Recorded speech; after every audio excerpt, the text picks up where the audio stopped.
নমস্কার, কেমন আছেন সবাই? সুমনা সুন্দরবন ভিলেজ লাইফের আরও একটি নতুন পর্বে আপনাদের সবাইকে স্বাগত। তো সকাল সকাল কিন্তু উঠে সমস্ত কাজ করে নিয়েছি, আর এখন করব ডিম সিদ্ধ, কারণ মাম্মাম আর আমি খাবো। তো চলো, ডিমটা সিদ্ধ করে খাওয়া দাওয়া তো হয়ে গেছে, আর এখন বসে গেছি মাছ কাটতে। তোমাদের দাদাভাই মাছ কিনে পাঠিয়েছে, আর এগুলো কিন্তু দাঁতনা মাছ। তো তোমার দাদাভাই সকাল সকাল স্কুল বাড়ির দিকে গেছিলো, তো মাছ পেয়েছে, কিনে পাঠিয়ে দিয়েছে। আর আমার কিন্তু মাছ তরকারি সব কেটে গুছিয়ে নেওয়া হয়ে গেছে। এখন রান্না করতে বসে গেছি। করব ডিমের শাক দিয়ে আলু দিয়ে ভাজা, আর এখানে মাছটা ভেজে নিচ্ছি ফার্স্টে, দেখতেই পাচ্ছ। তো মাছগুলো খুব ভালো করে এপিট ওপিট করে ভেজে নেব।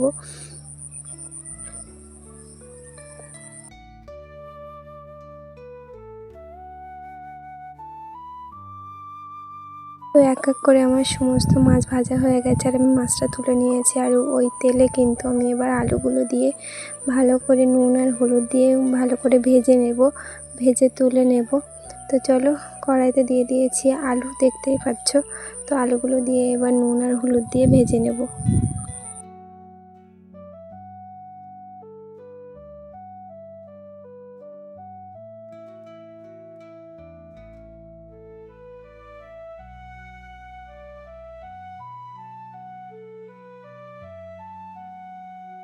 তো আলুগুলো আমার ভাজা হয়ে গেছে, তুলে নিয়েছি। আর ওই কড়াইতে আমি আরেকটু তেল দিয়ে পেঁয়াজ কুচি দিয়ে দিয়েছি, দিয়ে এখানে আলু আর শাকটাও দিয়ে দিয়েছি, দিয়ে ভালো করে ভেজে নেব। আর দেখো, একটা পিঁপড়ে কিন্তু ঝুড়িতে ছিল, আমি দেখতে পাইনি, ও গেছে একদম পড়ে ওই কড়াইয়ের ভিতরে, কিন্তু ওকে এখন তুলে দিয়েছি। দিয়ে আমি এবার রান্নাটা করে নেব। আর হ্যাঁ, এটা হচ্ছে ব্রাহ্মী শাক, আমি ভুল বলেছিলাম ফার্স্টে, কারণ আমি ঠিকঠাক জানতাম না, সেই জন্য। তো ব্রাহ্মী শাক দিয়ে আলু দিয়ে ভাজা করছি এখন। আর আমি কিন্তু এই ব্রাহ্মী শাকে শুধুমাত্র নুন আর হলুদ আর পেঁয়াজ আর তেল, তাছাড়া কিছুই দিইনি, দেখতেই পাচ্ছ। আর এই ব্রাহ্মী শাকটা এইভাবে ভাজা করলে খুব সুন্দর লাগে খেতে। তোমরা যারা খাওনি তারা কিন্তু একবার খেয়ে দেখতে পারো। তো আমার ব্রাহ্মী শাক এখানে ভাজা হয়ে গেছে, আর এবার কড়াইতে আবারও তেল দিয়ে দিয়েছি। আর এদিকে আমার ভাতটা ফুটে উঠেছে, তো মাছের তরকারিটাও রান্না করে নেব। তো চলো, মাছের তরকারিটা দেখো আমার রান্না হয়ে গেছে, আর এদিকে ভাত হয়ে গেছে, আর এদিকে তো তরকারি তোমাদেরকে দেখিয়েছিলাম ভাজা হয়ে গেছে। তো তারপরে কিন্তু বাইরের দিকে মেঘলা করেছিল, আর বলতে বলতে বৃষ্টিও চলে এসছে, ঝিরঝির করে বৃষ্টি পড়ছিল। আজকে সকাল থেকে ওয়েদারটা এমনি খুব খারাপ হয়ে আছে। এখন তো আমার রান্নাবান্না হয়ে গেছে, আর এখন করবো স্নান। তো সেই জন্য মামার আমি চান করতে যাব।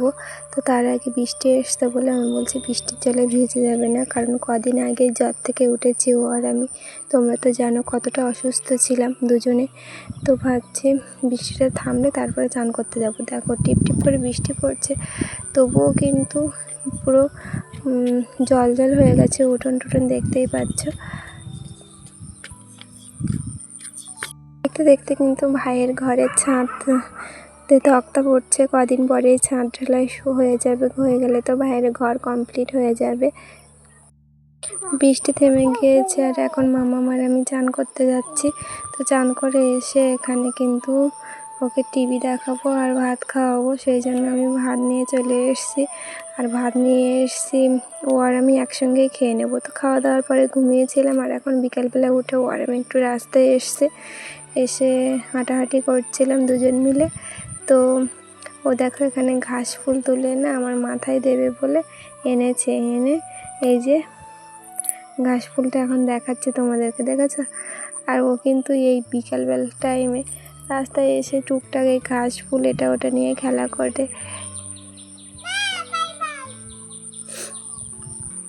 বিকালে কিন্তু এই রাস্তায় বসে সুন্দর খোলা হাওয়া খেতে আর সবুজ পরিবেশ দেখতে আমার প্রচণ্ড ভালো লাগে, সেই জন্য রোজ এখানে বসে থাকি।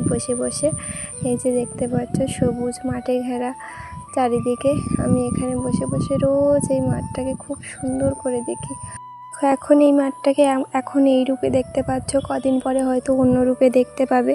তো সেই জন্য যখন যে রূপে দেখবে তখন সেই রূপটাকে মুগ্ধভাবে দেখতে থাকবে। তো আজকের পর্বটা এই পর্যন্ত। ভালো লাগলে অবশ্যই লাইক, কমেন্ট, শেয়ার করবেন এবং চ্যানেলটিকে সাবস্ক্রাইব করবেন।